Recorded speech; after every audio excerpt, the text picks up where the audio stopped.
You're listening to the Small and Supercharged podcast with Ria Freeman, episode 192. Hello and welcome to this episode of the Small and Supercharged podcast. It is a solo with yours truly. And today we're going to talk about 5 ways to collaborate with brands. So we're kind of but this is something that I get asked a lot. It's something that we talk about in lots of different ways on this podcast. And if you're in Mastermind particularly, you'll have been involved in lots of discussions around this. And whilst in my Mastermind, we go through the very specific steps and we would talk about specific brands that would align with the brands in the group. This is definitely more of a general overview, just giving you 5 ideas on ways that you can collaborate with brands. Because whether you are a brand or whether you are an influencer, collaboration is such a huge part of what makes the world go round. And it is incredibly powerful for brands. It can be incredibly cost effective for brands. It can deliver mega results. And it's just by working with the right people. Now, through the one-to-one work I do with the clients that I coach and mentor one-to-one, we talk about the power of collaboration a lot. And we will spend a lot of time thinking about campaigns that we can run, who we can collaborate with. Because when you work with the right people, it helps to amplify your voice in a way that just complements everybody. The thing with a collaboration is everybody should win, everybody should benefit. It shouldn't be that one person wins and everybody else loses, because that is not a collaboration. That's something else that we don't want to get involved in with whatever we do. It's not a strong strategy. I feel that whenever we work with people, everybody should gain and benefit. That's how I like to work, and that's how I definitely would like to promote the best way of working and help others work. So all of these 5 ways, when done correctly, that should be the big caveat there, do have big wins for everybody who's involved. There are massive gains here for everybody that's involved. So whether you're a brand or whether you're an influencer looking to work with brands, here are 5 ways that you can work with them. They're all easy. They're all straightforward. As I said, the kind of nuts and bolts of it are perhaps a little bit more difficult, but the actual overall ideas are quite simple and they are highly effective. I have done all of these with brands that I've worked with, and they have all generated really strong results when promoted correctly. So that's a kind of disclaimer there. And of course, if you want to know more about the kind of real nuts and bolts, getting into it, working out how everything works, getting into the detail of how each of these different ideas works, Mastermind is a really good place for you to check out, which is over at riafreemanpr.co.uk, and Small and Supercharged Mastermind is across the top, or do feel free to send me a DM. Now let's get into it. So way number 1 we're going to talk about today is competitions.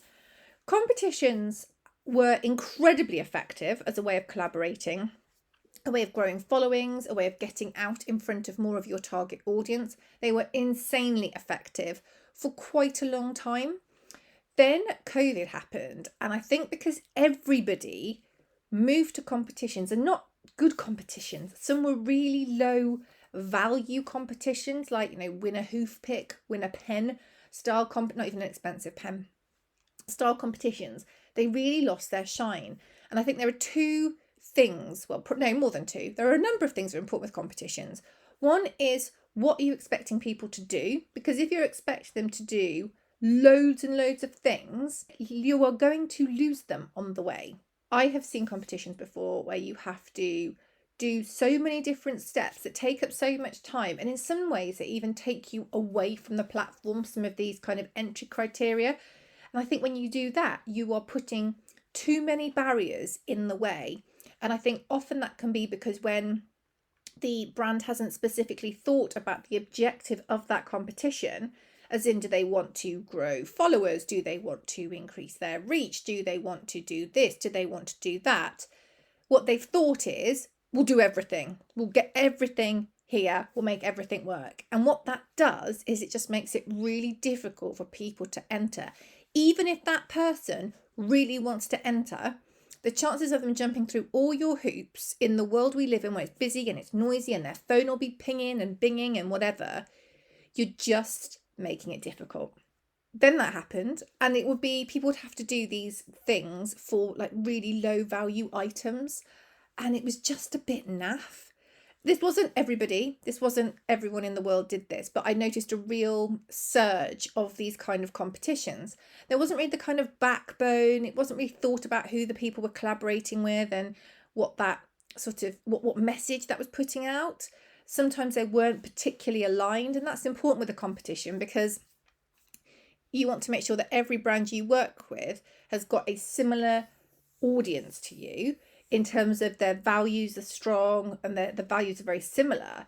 And when you don't get that right, you can almost be like conflicting, or if you had it is a Venn diagram, the ones that cross over, isn't it? The two circles, that little bit in the middle where they cross over, you want that to be quite decent.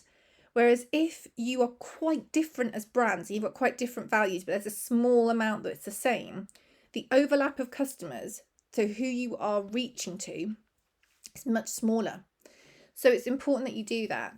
It's important that the entry criteria is not complicated. It's important that whatever you say is the entry criteria, you can prove they've done those steps, because that is one of my bugbears. If you are saying people have to do things, but you can't prove whether they have or whether they haven't, don't say it, because you can't prove it. That's a different story. The product has to be worth it. It has to be worth the effort. And this doesn't mean you have to give away 10, 20, 30,000 pounds. If you want to, and you can work with brands, there have been some incredible high value competitions I've seen which have done insanely well. Brilliant. But make it worth the effort and make it worth it to stand out. And also create that content strategy around it, not just that individual post and then move on. How are you going to take that photograph? You're going to do a video, you're going to do a photograph. What are you going to do to promote it? How often are you going to talk about it? Who are you going to work with? How are you going to get the other brands you are working with to do that? So I digress, get a bit ranty on this. But competitions can be awesome. You need to make sure you found brands that align with you, all the things I've spoken about. Use it as a really good opportunity to get out in front of each other's audiences, not just, oh, you can win this bundle. Really think it through. It can be a really great opportunity. If you're an influencer, you could also work with brands that you love and work with, that you know your audience loves and works with, which could be really positive as well. But you've got to do the work to make a competition go well. And you need to offer some real value, not just give us some stuff and we'll promote it. What are you going to do? What are you going to do? I've done this a few different times with a few different brands, and each time we've actually had quite a robust plan around it. How we were going to promote those individual elements, how everybody was going to work together. And when everybody did work together, it was awesome. And I can hand on heart say that. So I would also say that whatever platform you're running the competition on, check those terms and conditions. Go and look at, for whatever, if you're running it on Facebook, Instagram, wherever, actually Google it and go and look at the specific website. So Facebook's help, Instagram's help, whatever. So you are complying with the terms and conditions, please. If you are doing something with your mailing list, again, make sure you have got all those I's dotted and T's crossed when it comes to getting that data. It's really important. The next thing is to do blogs. And this is a little bit old school, but guest blogging can be incredibly effective. It can be a great way for you to get out in front of other people if you are the guest blogger and that audience is aligned. And equally, it can be nice for you to invite other people onto your blog who you can give them a voice and a platform. It's a very simple way of collaborating, but there is nothing wrong with simplicity. When it's effective and it works, I think it can be the best.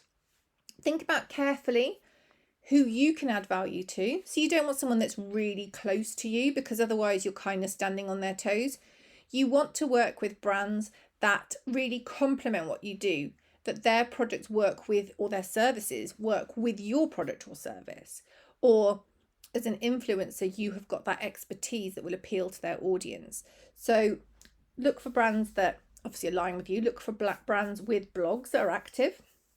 And then think as well, what we said before about how you need to blow up these ideas, not just go, oh, well, we'll run a competition, we'll shove some things on together. Don't just think, I'll write a blog, I'll shove a blog on, it'll do wonders. You've absolutely got the benefit of your SEO working in your favour, or the brand's SEO, and then hopefully that will link to your site and link to their site and all the good things. But how are they going to promote it, or how are you going to promote it? What additional content are you going to create for your social, for your newsletter, for whatever, that is going to actively drive people back to that blog? Because blogs, articles, all this stuff takes time and energy to write. And it is important that that time and energy is rewarded with getting eyeballs on that content, getting those clicks, making that difference. So when you think about the blog and you think about either pitching yourself to guest blog on someone else's website, or you are asking people to guest blog for you, plan out how you're going to promote it. It matters. For me, it would make the difference between me doing it and saying no thanks very much, because we're all busy. I'm busy, you're busy, we're all busy. And if it's something that's not really going to deliver, then why bother doing it? It doesn't mean people have to spend money doing what they want to do, but it does mean they have to put in the effort. So don't just think, oh, I'm going to do a guest blog, whatever, that's going to be great. They can do a guest blog for me, I can do a guest blog for them. It can just do its own thing. How are you going to promote it? Can you make graphics? Can you work with them on it? There's loads and loads of different ways you can promote a blog, and also not just at the time, but afterwards as well. There's huge value you can get from one piece of written content if you go down the repurposing route. So really think about that.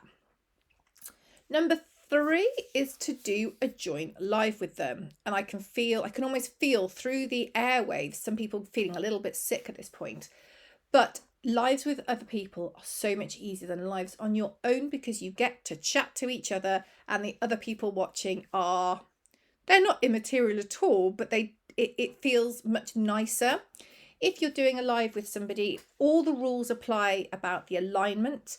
You need to promote that you're doing that live. You need to think about what you're going to talk about, particularly if you're a little bit not anxious, but a little bit more nervous about doing live content. You need to make sure that you know what you're talking about. And that's also a really good reason for people to come and listen to you. If you say, today I'm talking to X about Y, that's really, really valuable. You can do lives in loads of different places. I think Instagram is a really strong place to do joint lives. Really easy. You don't have to use any external tools. And generally, I think the views can rack up quite quickly. You can also then get that content to live on as a video. You can also do lives on Facebook. If I do a live on Facebook, with somebody else, I'll tend to go more for like the Zoom or StreamYard route. But there are other ways of doing it, where you can just use the tool built into Facebook. But look at the platforms you want to go and look at where those audiences are for yourself and whoever you're collaborating with.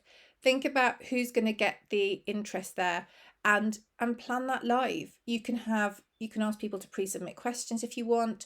You can have pre-submitted questions.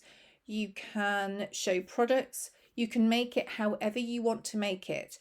And you've also got the additional advantage of being able to repurpose that content or make other content from that form of content moving forward. So there's lots of really great benefits of doing a live. They're really great for loads, but like how to, awesome on a live. Encourage that interaction from the audience. Allow people to get to know you better. It's such a mega powerful tool in that way too. Now we're going slightly simple again. Obviously a live is a little bit more complex, but we're just going for shout outs. And this doesn't necessarily rely on you having a reciprocal shout out, but it's a nice way to get in front or get the attention of the brands that you really genuinely love and want to work with, and you feel are a good fit for you as an influencer or you as a brand. Ideally, these are products that you use or services that you use or people that you love to follow. There should be some reason there beyond that they've got a big following and you'd like them to shout you out. Because there's no guarantee you're going to get a shout out back, but it's a great way to start breaking the ice and to start working with people. So this is just simply that you suggest people check out an account, or maybe you've bought products from them and you've taken a picture and you think they're awesome, and you say this is a really cool brand, I really love this, go and check them out if you need this. It could be using something like the support small business sticker over on Instagram, which mine seems to have come back. It went for a bit, but it's back and I'm pleased with that. It could be that you share some of their posts and content that you think are really good. Share them the correct way, use the share button. But it could be that you just think this is really, really cool. I want to share this. It's really important. Do it. Don't expect to have something necessarily reciprocated back, but it is a really nice way of starting a relationship. So it's not a straight up collaboration unless you've agreed beforehand that actually you've got something they love, they've got something you love, and you're going to do reciprocal shout outs on your account, which can also be very effective if you've got that relationship there. You could say, I've had this idea. Can I send you this? Can you send me that? And we can talk about them. Or I own this and I know you own that. Could we do a bit of a shout out? Reach out to these people and speak to them. If you've got something that is of value to them and they've got something that's of value to you, if it's your time or your energy, but they're going to win and you're going to win, start that conversation. You never know where it might lead, and it could lead to something really, really cool. So shout outs can be brilliant, whether you just do it off your own back and think, you know what, I love these brands. These brands are awesome. This product helped me do this. This service has helped me do that. That's brilliant. Or if you can be a bit more, if you reach out to that brand and you say that ideally you've got a relationship with, and say, I'm thinking of doing this. I wondered if you'd like to have something to talk about the other way. This would really be with a brand that you already know well. Otherwise, I guess it is borderline on being a bit sort of, I'm going to do this, you should do that for me, which is not what we want. We want it to be reciprocal. Maybe you see that you've been tagged in some content that you think is awesome, and you think, yeah, that's really cool. I love that content. I love what they've done. Maybe they have shouted you out and you can reciprocate, and that can build. But the shout out idea is super simple, very effective, a nice thing to do if it's not reciprocated, but has the ability to do more as well. Even if you shout them out and then they share that content that you've talked about them, that can be really useful too. And last but not least, but don't think these are the only 5 ways you can collaborate with brands. There are loads and loads of ways, but I wanted to give 5 easy and highly effective ways to work with brands on this podcast. And I think we're there. Is a styled shoot. So this is if you have got any kind of brand. We all know how important photography and videos are. But it might be that you need props, that you need extra bits of an outfit, that you need extra desk ornaments, whatever you need. Rather than going out and buying these products, there might be the opportunity to borrow them from the brands that you would be buying them from. If they're brands particularly that know your brand, that have got a decent social media following, that understand social media, maybe that they've met you before in different ways, they are great brands to approach with this idea.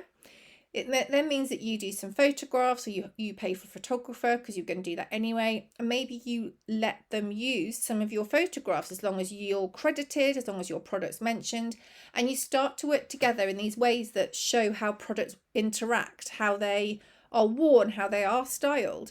And that can be a great way, slightly different, to work with a brand. If you've got any kind of shoot, animal shoots as well can work really well. If you need kit for said animals, reach out to those brands that you use and that you love and see if there's the opportunity there for you to take some pictures that they can also use, as long as they tag you and mention you and feature your products, etc., etc.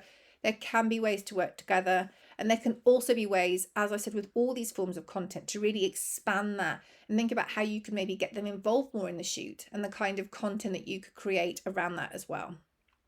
So that's a bit of a whistle-stop one today. 5 ways to collaborate with brands that you love. Whether you are a brand or an influencer, you have got the ability to do all of these, or with ease as well, and for no money or a very small amount of money. As I said at the start of the podcast, if you're interested in knowing more about these and getting really into the nitty-gritty detail to make your competitions, blogs, lives, shout-outs, or styled shoots really, really fly, please do check out Mastermind at riafreemanpr.co.uk. And I'm across the top. It says Small and Supercharged Mastermind. Or send me an email, send me a direct message, particularly on Instagram at riafreemanpr, and I will do my best to help you. Have a brilliant day. Thank you so much for listening. Please do screenshot, share stories if you tune in. I'd love to know if any of these ideas have got your creative juices flowing.